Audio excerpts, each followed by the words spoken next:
त्याबद्दल महिला असू पुरुष असू सगळ्यांना सारखं वाटलं तरच तो डेकोरम राहील। स्वतः मुख्यमंत्री महोदयांनी उत्तर दिले आणि प्रत्येक दोनही सभागृहामध्ये त्याच्यावर चर्चा झाली आणि त्याच्याबद्दल कोणीही समर्थन केलेलं नाही किंवा ते करण्यासारखं म्हणजे तो विषय पण नाही।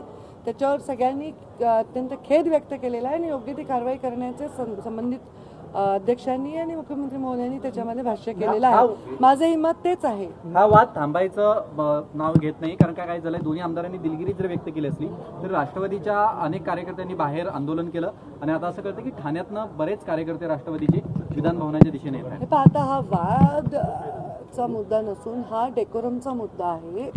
सभागृहाच्या आतमध्ये आमदारांनी कसं वागावं याचं पण एक डेकोरम आहे आणि कार्यकर्ते जे आपले इथे येतात त्यांना सुद्धा, आता आम्ही पण कार्यकर्ते येतात तेव्हा त्यांना विशिष्ट इन्स्ट्रक्शन असतात। इथे एक वेगळ्या कार्यपद्धतीने आपण काम करतो, त्याच्यामुळे याच्या आत या विसिनिटीमध्ये निर्णय घेण्याच्या सुद्धा म्हणजे प्रक्रिया आहेत आणि अधिकार राखीव आहेत, अध्यक्ष आहेत, सभापती आहेत आणि ते बरोबर याच्यामध्ये त्या बैठकीमध्ये निर्णय घेतील त्यांच्या बाबतीत काय करायचं। आपण तुम्ही किंवा मी किंवा बाहेर या विसिनिटीच्या कोणी चर्चा करून तो निर्णय होणार नाही, बरोबर इथल्या डेकोरम प्रमाणे होईल।